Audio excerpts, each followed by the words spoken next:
Estamos hoy en nuestro season finale, nuestro capítulo final de la primera temporada de Marcos. La primera temporada porque volveremos a Marcos en octubre si Dios quiere, en la segunda temporada. Pero estamos dándole cierre a Marcos con una porción que va desde el versículo 20 hasta el 35 del capítulo 3.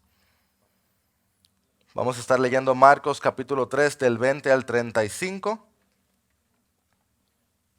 Aunque déjenme decirle que estoy muy agradecido por lo que hemos ido aprendiendo de nuestro Señor en estos 12 hoy 13 episodios de Marcos.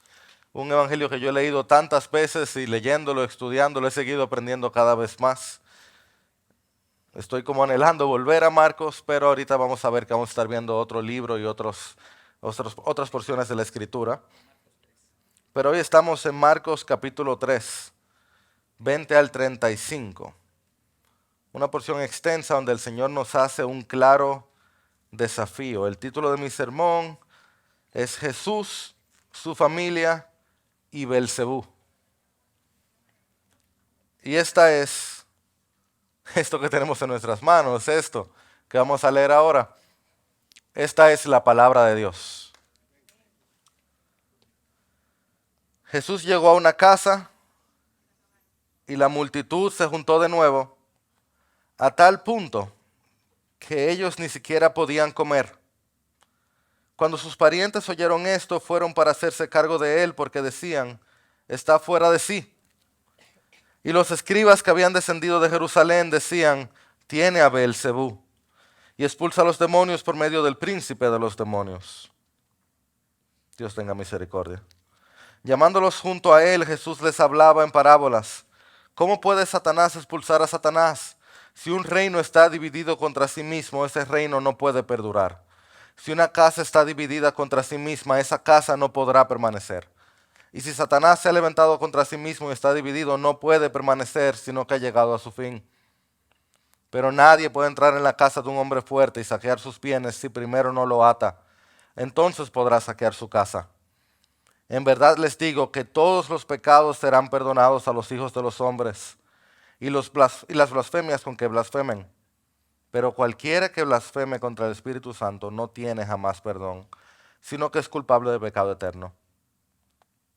Porque decían, tiene un espíritu inmundo.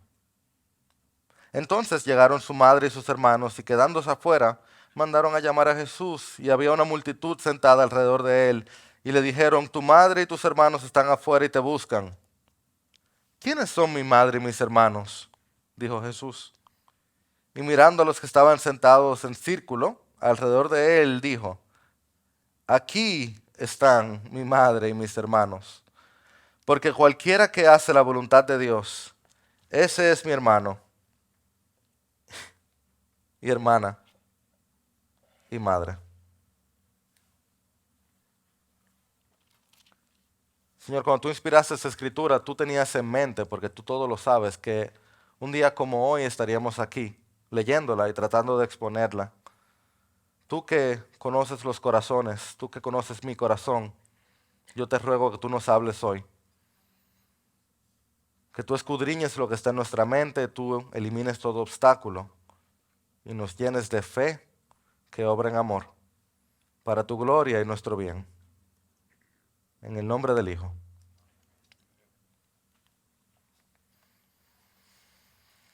Yo no soy doctor, no soy biólogo, pero yo quiero darles una clave casi absoluta, casi infalible para saber si alguien es un hombre.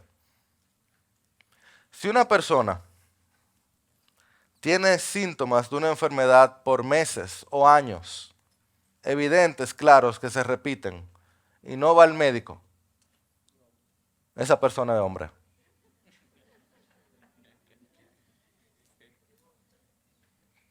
Y déjeme decirle que yo represento muy bien a mi género. Hasta ahora yo me he guardado de no dar historias propias, pero esta es mía. Esta ilustración es de Jairo. Yo soy un hombre hombre, macho alfa masculino. En este caso sí.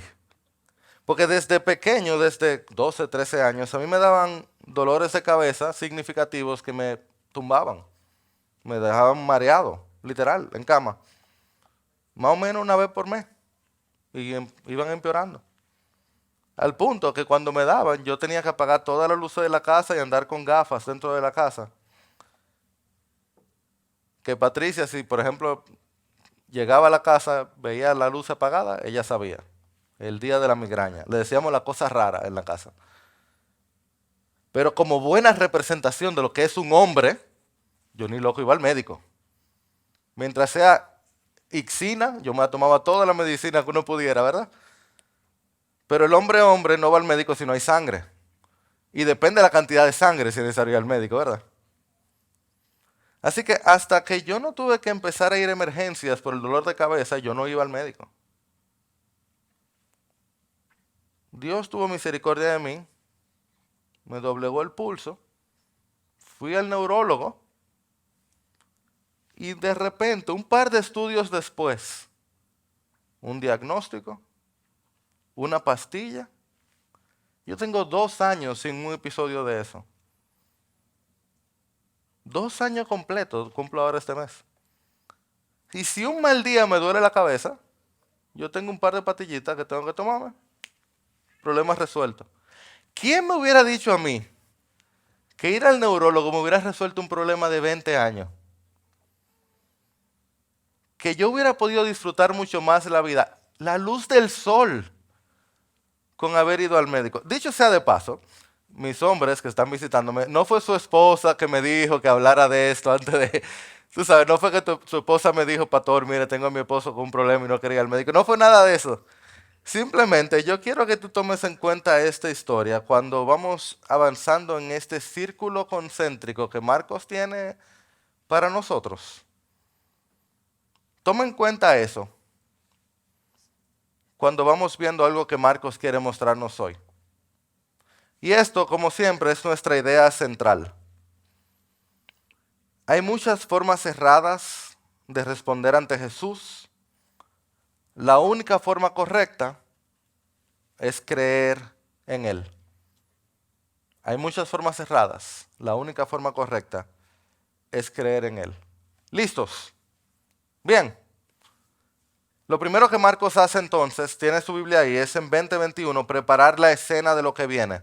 El primer punto del círculo. Y es que Él nos muestra que Jesús llegó ¿dónde? A una casa. ¿Qué casa es esta? Si se arma una multitud a tal punto que no podían ni comer, si tú has venido antes, tú sabes qué casa es esta. Es la casa de Pedro.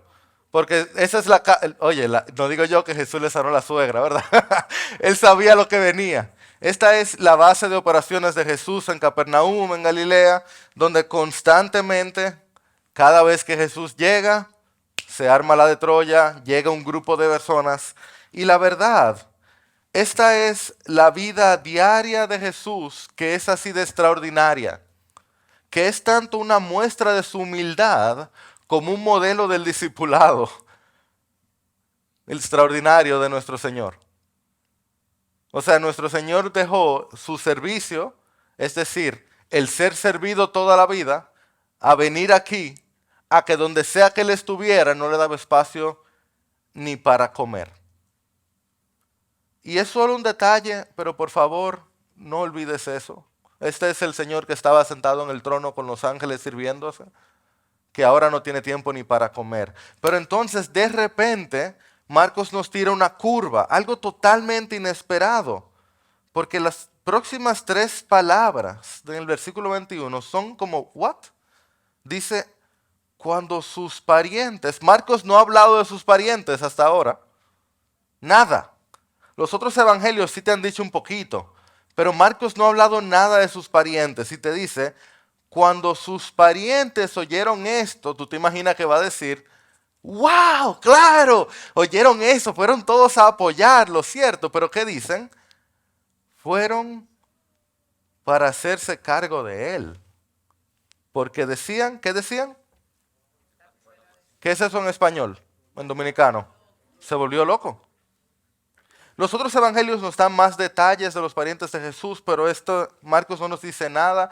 Y de hecho, en la manera que está escrito es como medio críptico, porque Cuando dice los parientes en el original suena igualito, pero lo que dice literalmente es los que eran de él. Los que eran de él. Se traduce los parientes, los familiares, por lo que pasa después. Pero pudiera perfectamente referirse al círculo íntimo de él. Y es para que el lector, o el primero que lo escuche, dice, espérate un momento, ni siquiera los del círculo íntimo de Jesús creían en él. O sea, tampoco la gente que era de él creía en él. Y de hecho, no solo no creía en él, sino que era lo que querían hacer. Hacerse cargo de él. Querían someterlo, querían tenerlo bajo control. Y uno quiere que te dé más información, ¿verdad? Espérate, explícame eso. ¿Y qué hace Marcos? Cambia el tema. Marcos hace la técnica narrativa que su nombre oficial es interpolación o interjección, pero el nombre en piedra, ¿cuál es? El sándwich. Marcos agarra y hace la técnica del sándwich, que es cuando él está hablando de una cosa y viene otra cosa y luego él te pone la otra parte del pan, ¿verdad? Para que tenga mayor sabor el plato completo. Ahora, antes de saltar con Marcos, podemos poner en pantalla los dos grupos que tenemos hasta ahora. Primero tenemos a Jesús siempre ocupado, siempre sirviendo, y ahora tenemos al lado de Jesús, ¿quiénes?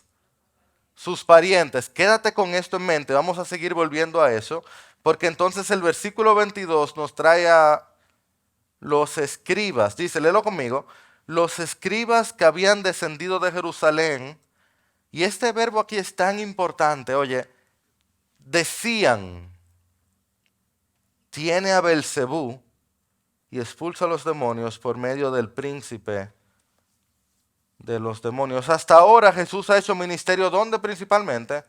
En Galilea. ¿Y de dónde salió Jesús? 1000 puntos imaginarios, quien me lo diga. ¿De dónde él salió? De Nazaret. ¿Y cuál era la característica de Nazaret? Que tenía un pozo, o sea, nada. Jesús era, se suponía alguien desconocido, pero ¿qué vimos la semana pasada? ¿Recuerdan el mapa? Que vino gente de todos los lados, incluyendo ¿dónde? Jerusalén. O sea que Jesús se ha vuelto un fenómeno. Jesús es trending topic, ya. Ya Jesús es famoso. Bien, esto es el principio del evangelio todavía. Yo notaba esta semana que en las 3 semanas que hemos estado, esto es todo lo que hemos visto. O sea, no hemos visto tanto. Esto es el principio del evangelio todavía. Pero ya Jesús se ha hecho famoso al punto que su nombre ha llegado a Jerusalén. Su fama se ha propagado. Así que de Jerusalén mandaron los emisarios. Y los escribas vienen con un mensaje oficial. Y los escribas eran como los abogados, los representantes. Es como que mandaron un grupo de diáconos de otra iglesia, pero de ahí arriba, de la denominación. Los principales vienen con un mensaje oficial. Y nota que ellos no estaban negando que Jesús hiciera milagros. Ellos no podían negar su poder, porque ellos no podían decirle al paralítico, no, tú no caminas nada. Eso es mentira tuya. No, ellos no podían negarle eso al paralítico. Ellos no podían decirle al leproso, tú estás sucio. El leproso estaba limpio. Ellos no podían decirle a los endemoniados, tú estás haciéndote el sano ahora. Ellos no podían al de la mano seca decirle, eso es maquillaje. Ellos no podían negar lo que Jesús había hecho. Entonces, ¿qué podían hacer? Acusar su carácter. Ya que no podían acusar sus obras, podían acusar su carácter. ¿Cómo? Acusando la fuente de donde venían sus obras. ¿Qué corazón tan endurecido? ¿Qué incapacidad de ver la luz? Ellos están enfermos de pecado, ciegos de maldad. Y aquí entonces tenemos evidentemente un tercer grupo en la historia, ¿no es cierto? Si tenemos a Jesús en el centro y tenemos a los parientes al lado, tenemos un tercer grupo, ¿no es cierto? Los escribas. ¿Lo ven? Tenemos estos tres grupos ya inmediatamente bien marcados. Y la pregunta es entonces, ¿cómo va a responder al Señor? Lo vemos en el versículo 23. Es tan interesante lo que Cristo hace aquí. Dice el versículo 23, llamándolos junto a Él. 7 veces en Marcos, Marcos usa esta palabra, Cristo usa esta palabra. Y junto con lo que Él dice en el versículo 28, cuando dice en verdad les digo, esta es una palabra muy enfática. Es como que Cristo dijera en español, vengan acá, yo les voy a decir su verdad. Ese llamándolos junto a Él, vengan acá, preste atención, escucha, venga acá. Y entonces Jesús usa 2 parábolas. 2, no una, 2 parábolas. Una no fue suficiente aquí. La acusación de ella fue tan fuerte que él usa 2 parábolas y una enseñanza directa. Primera vez en Marcos que Cristo hace algo así, por el nivel de acusación tan grande que había escuchado. Y quienes vinieron también. Y la primera parábola que él recibe la podemos resumir con el versículo 24. Bueno, lo que dicen 23 y 24. Dice, ¿cómo puede Satanás expulsar a Satanás? Si un reino está dividido contra sí mismo, ¿qué dice? Ese reino no puede perdurar. Y a lo que Cristo está apuntando es que lo que ellos están diciendo, la acusación que ellos están diciendo, nota el verbo decía, que ellos decían, lo que ellos están diciendo es una insensatez. No tiene sentido. Porque es contraproducente para el reino de las tinieblas. Cristo está diciendo, Satanás no le va a dar poder a un hombre. No va a poseer a un hombre para que le haga daño a su propio reino. Oigan, hermanos, Satanás no permite división en sus flancos. Si el diablo es como es el epítome, ahí voy yo. No me di cuenta que puse epítome en el manuscrito. Pastor Rocha, ¿cómo uno dice epítome en español? Yo no sé. Si Satanás es la representación principal del orgullo, él no va a permitir que haya en sus flancos soldados que no estén haciendo lo que él quiere.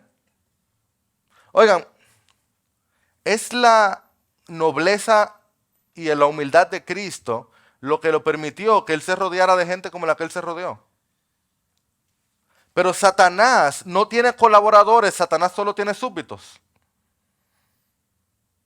Satanás solo tiene súbditos, o sea que si en verdad Jesús estaba echando fuera demonios,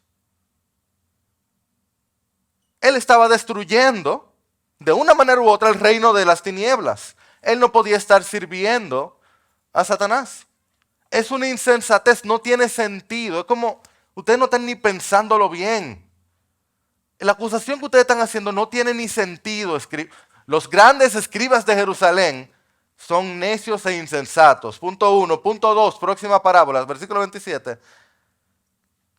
Miren, ustedes están tan ciegos que ustedes no han entendido, dice Cristo, que nadie puede entrar en la casa de un hombre fuerte y saquear sus bienes si primero no lo ata. Entonces podrá saquear su casa, dice Cristo. Y lo que él está diciendo es, miren, algo ustedes tan claro. Es verdad que está pasando algo especial aquí. Eso es cierto. Es verdad que Satanás está bajo ataque. Todos estos exorcismos que están ocurriendo, hemos leído bastante. Recuérdense los que estaban aquí la semana pasada, que en medio de la multitud estaban oprimiendo a Jesús y en el fondo había un grupo de gente gritando, tú eres el Hijo de Dios, y Cristo está exorcizando, o sea, un desorden. No sabemos cuántos exorcismos han ocurrido ya, porque el reino de los cielos ha llegado en Cristo Jesús. El Hijo de Dios está aquí en la tierra. Y ciertamente Cristo está diciendo, no son trucos de magia y no son ilusiones. Es que Satanás está bajo ataque.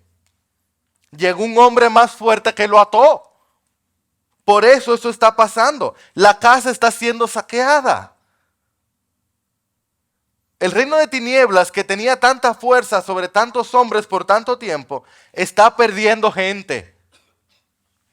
Cada vez que Jesús liberaba a un hombre y cada vez que alguien creía en su nombre, es porque aquí en la tierra había llegado el hombre más fuerte de todos. El Rey de Reyes estaba aquí presente. Esa es la única razón por la que Satanás estaba perdiendo. Así como él lo había vencido en el desierto, Jesús estaba diciendo, es que el Supremo Señor de todo llegó. Llegó el que es mayor que Juan el Bautista, es que es mayor que el día de reposo, mayor que la enfermedad, mayor que la lepra, mayor que la parálisis, mayor que la muerte, mayor que Satanás. La venida de Jesús en la tierra es la inauguración de la victoria final del Rey del Universo. Es el eje sobre el cual gira la historia. Es que Jesús, oigan mis amadas iglesias, Jesús no tiene rivales. Él no tiene adversarios. No hay nadie que pueda enfrentarse a Él. Sí. Él en esta parábola está diciendo, Satanás es fuerte, un hombre fuerte. Es cierto. Pero toda rodilla se doblará y toda lengua confesará que Jesús es Señor para gloria a Dios Padre. Y los escribas están totalmente perdidos. Como que Jesús necesitara poder de tiniebla para salir de la tiniebla.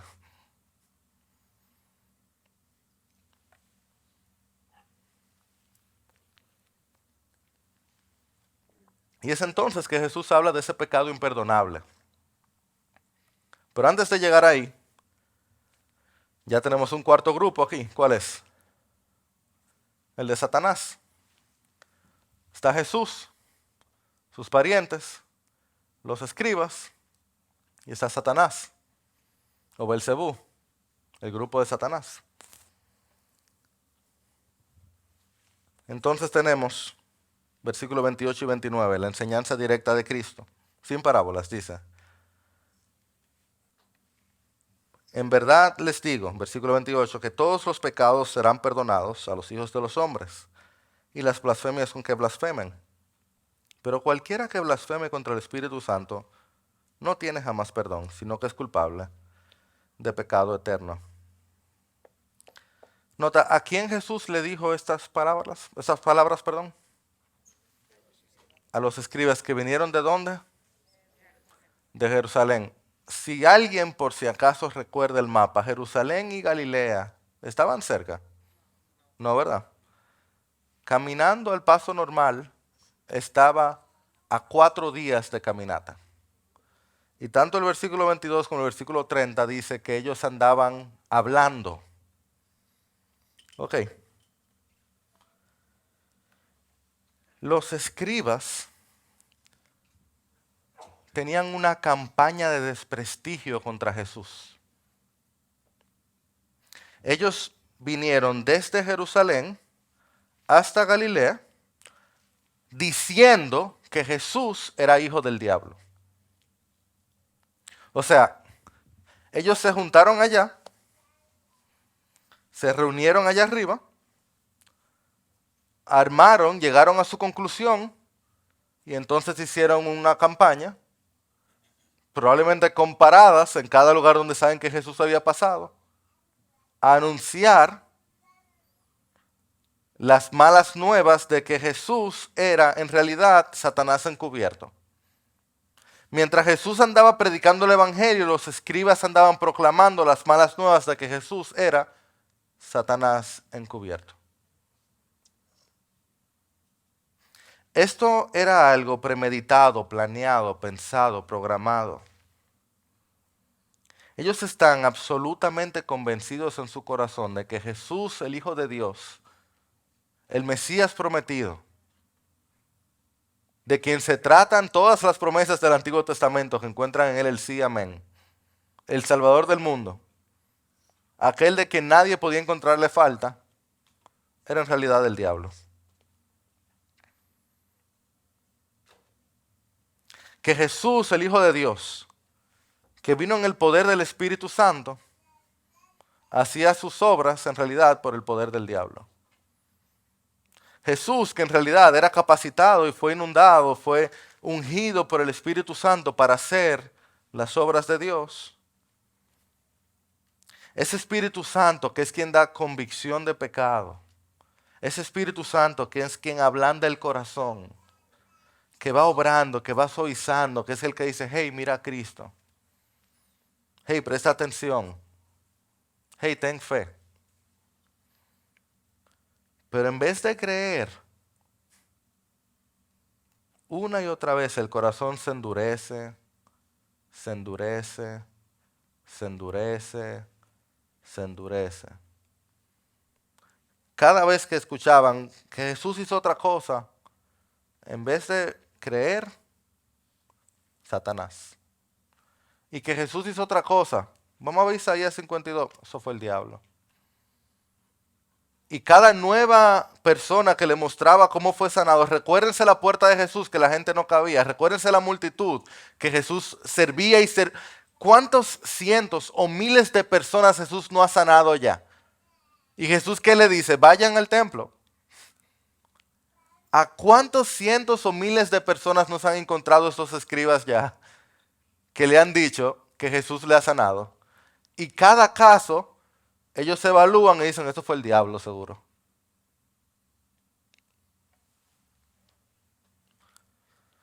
He aquí el pecado que no puede ser perdonado, porque ¿cómo puede ser perdonado aquel que no abre su corazón a lo único que lo puede perdonar?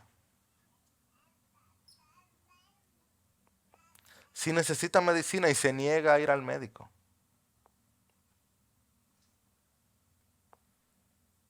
Más bien dice que el médico lo que es un ladrón. Y que la medicina lo que hace es que lo mata. Y que nunca va a tomar esa medicina porque lo va a matar. Que ese médico es un asesino. ¿Cómo, cómo se sana? Si necesita luz, y la luz es lo que aborrece y prefiere las tinieblas. No pueden encontrar perdón aquellos que reniegan del poder para perdonarlos. Aquellos que blasfeman el poder que los perdona. Aquellos que blasfeman al mismo que puede bendecir sus vidas apuntándole a Cristo, quien ofrece el perdón de pecados.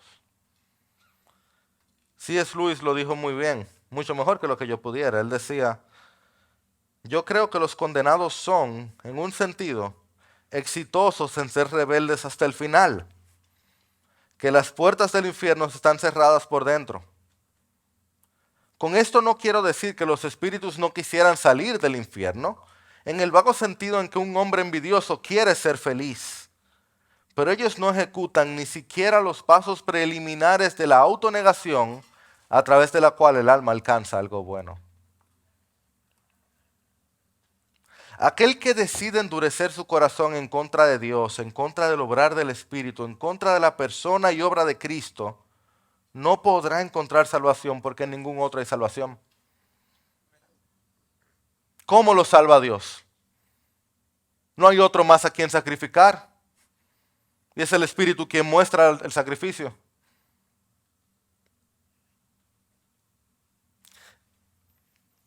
Y si tú estás aquí, te estás preguntando, ¿y si yo cometí ese pecado? Confía. Porque esa pregunta es la muestra de sensibilidad de tu corazón. Esa ternura dice que no lo has hecho.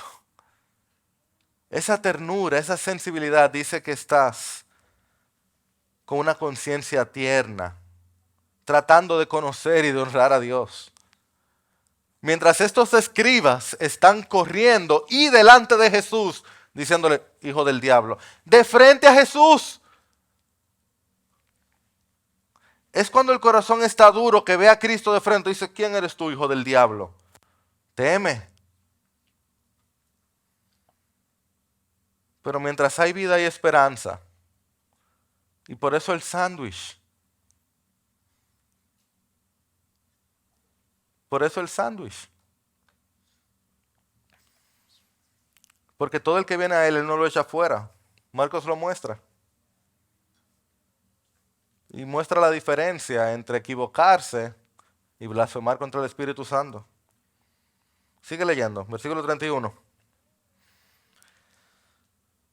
Después de palabras tan duras, entonces llegaron su madre y sus hermanos, y quedándose afuera mandaron a llamar a Jesús. Y había una multitud sentada alrededor de él y le dijeron, tu madre y tus hermanos están afuera y te buscan. ¿quiénes son mi madre y mis hermanos?, dijo Jesús. Y mirando a los que estaban sentados en círculo alrededor de él, dijo, aquí están mi madre y mis hermanos, porque cualquiera que hace la voluntad de Dios, ese es mi hermano y hermana, mi madre. Oye algo, solo por si acaso, Jesús no está diciendo que él no le importa a su familia. Los otros evangelios te muestran claramente cómo él cuida a su madre aún hasta el final. No es que él no tiene interés alguno por su familia terrenal, no es eso. Pero es que él quiere dejar claro que en el reino de los cielos no hay nepotismo. Ok. Que uno no entra a la familia de Jesús por la sangre de hombre y por ser hijo de alguien. ¿Ok? Lo han dicho tantos otros, Dios no tiene nietos. Dios tampoco tiene sobrinos ni primos, Dios solo tiene hijos. Cada cual es responsable delante de Dios por hacer la voluntad de Dios. Ni siquiera María o Santiago, ni siquiera aquellos que se criaron con Jesús, ni siquiera aquellos que llevaron a Jesús en el vientre, entrarían al reino de los cielos por sus obras. Que estar cerca de Jesús no significa ser de Jesús. Que a todos nos es necesario nacer de nuevo. Que cada uno de nosotros tiene que conocer y hacer la voluntad de Dios. Por eso Marcos nos pone este sándwich ahí. Porque nótalo, mi amado, sus parientes querían someterlo y hacerse cargo de él. Pero nadie puede someter a Jesús y hacerse cargo de él. Más bien, él viene y somete las tinieblas para que ahora todos tengan que someterse a él y hacer su voluntad, la voluntad de Dios. Nadie puede someter a Jesús. Nadie puede meter a Jesús en su agenda. Todos tienen que hacer la agenda de él. ¿Tú le sigues, iglesia? Ni siquiera su familia. Nadie. Su familia. Vamos a los grupos otra vez, porfa. Tenemos a Jesús y sus parientes, los escribas, Satanás y su familia. La pregunta es entonces, déjame en la pantalla, ¿quiénes son los que están en el círculo con él? ¿Lo leyeron?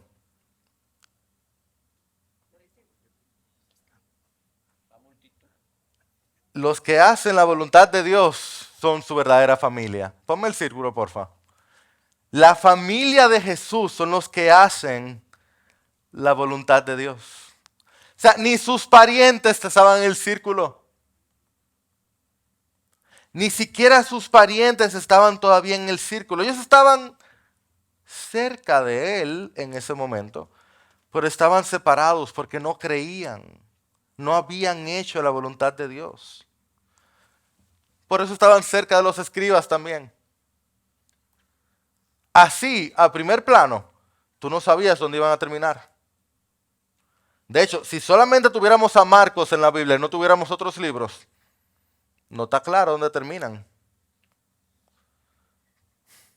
Por la gracia de Dios, la Biblia es un libro completo que nos permite saber que genuinamente muchos de los familiares de Jesús, no sabemos si todos, pero varios de ellos por nombre, como María, como Santiago, como Judas, no el que lo entregó, otro Judas, creen en Jesús, entregan sus vidas a Él, son de sus discípulos y están ahí, lo ven resucitado y son de hecho fundamento de la historia de la iglesia.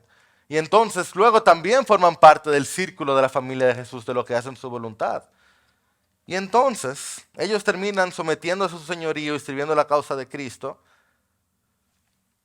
Y pasan entonces a la otra barrera de separación. Porque sí hay otra barrera, y ya la vimos. Y lo que es increíble, a mí me hace difícil esto de pensar, no me puedo ir, pero quisiera verlo con ustedes, es pensar.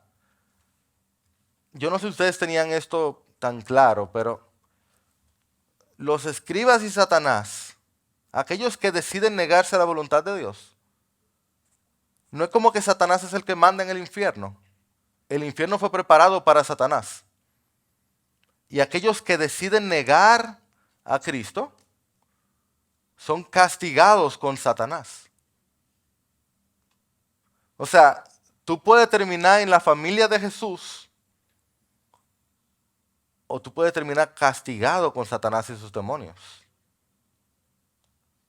Entonces, ¿cómo yo me salgo de este lío? ¿Cómo yo entro en el círculo íntimo? Yo hago la voluntad de Dios. ¿Y cuál es la voluntad de Dios? Si has estado viniendo aquí, tú sabes, pero te puedo decir un texto, no aquí en Marcos, en Juan, acompáñame, Juan 6:39. La página 1090, si tienes una NBLA, Juan 6:39 y 40. Oye lo que dice la Escritura, Jesús hablando. Más, voy a hacerlo desde el 37, que es la página 1089. Walter, te tiro. Ya. Gracias, brother. Dice, todo lo que el Padre me da, vendrá a mí. Y al que viene a mí, de ningún modo lo echaré fuera. Pero que yo tengo miedo, pastor. No. Ven a Él. El que viene a Él, de ningún modo lo echaré fuera. Y entonces, ¿qué dice? Porque he descendido del cielo, no para hacer mi voluntad, sino la voluntad del que me envió. Y esta es la voluntad del que me envió, que de todo lo que Él me ha dado, yo no pierda nada, sino que lo resucite en el día final. Escucha ahora. Porque esta es la voluntad de mi Padre, que todo aquel que ve al Hijo y cree en Él. ¿Qué? ¿Cuál es la voluntad del Padre? Que el que ve al Hijo y crea en Él. Que vea al Hijo y crea en Él. Porque yo te voy a decir algo. De este texto para mí, lo más difícil de creer no es que los escribas acusaran a Jesús. Porque es que a mí la maldad humana no me sorprende. Porque yo me conozco. La maldad humana a mí no me sorprende. Que los parientes pensaran que él estaba loco, a mí no me sorprende. No totalmente, porque es que yo me conozco. Uno es capaz de engañarse, mira, completamente. Y no tiene que haber sido fácil criarse con una persona absolutamente perfecta.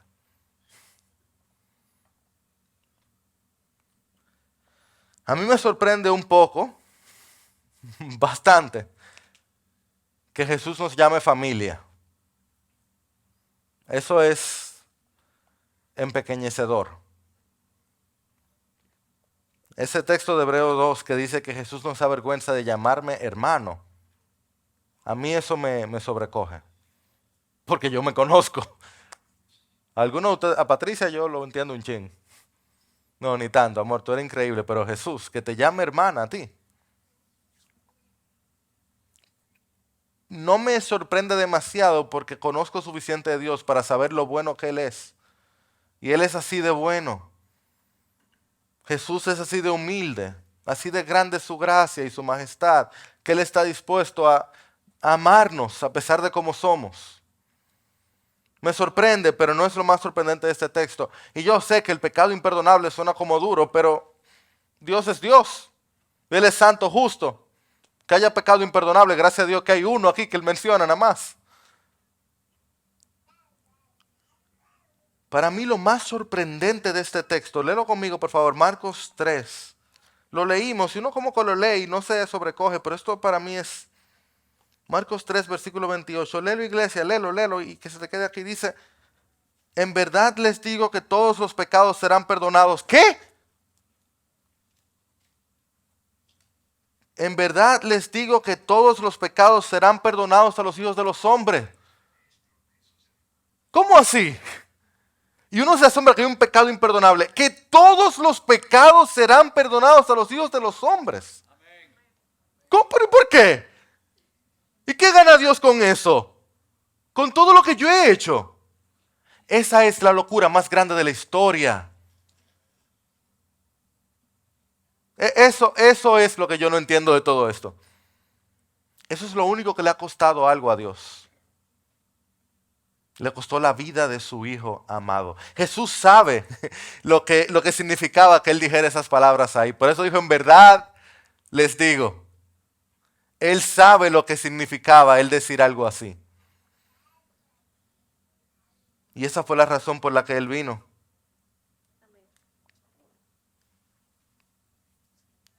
Para que todos nuestros pecados no fueran los pecados imperdonables. Para que todos nosotros no fuéramos los hijos de Belcebú. Para que hubiera oportunidad, no, realidad de que el que creyera en él pudiera ser su familia.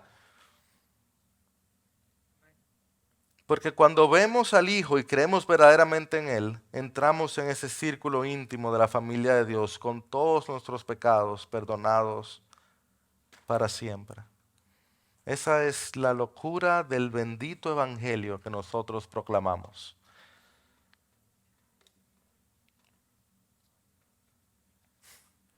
El precio de nuestra maldad llevado sobre Él.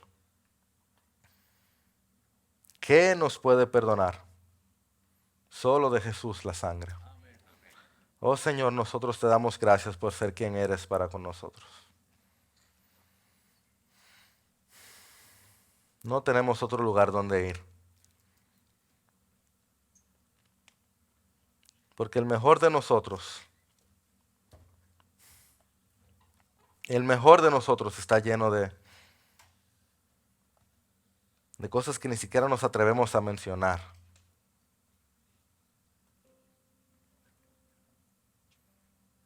Pero en ti, oh Dios, hay perdón. Nosotros venimos hoy delante de ti, te damos gracias por tu gracia. Nosotros te damos gracias, Señor, porque tú eres el Dios lleno de gracia y perdón y misericordia.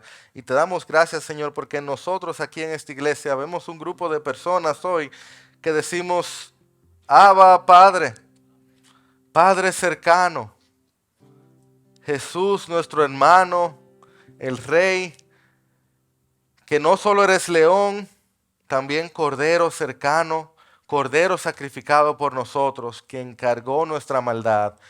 Gracias, Señor. Esta tu iglesia, este tu pueblo te dice gracias y juntos nosotros te alabamos, bendecimos, te exaltamos. Te queremos dar tantas gracias por lo que tú has hecho y a la vez, Señor, te queremos dar tantas gracias por lo que tú vas a hacer. Porque nosotros sabemos, Señor, que tú no solo nos perdonas, sino que nos transformas, nos capacitas, nos ayudas a vivir mejores vidas. Bendito sea, Señor, tú que como nos recordabas al principio respondes oraciones. Oramos que nos ayudes a vivir vidas cambiadas. Para tu gloria y nuestro bien. En el nombre del Hijo, tu iglesia dice. Amén.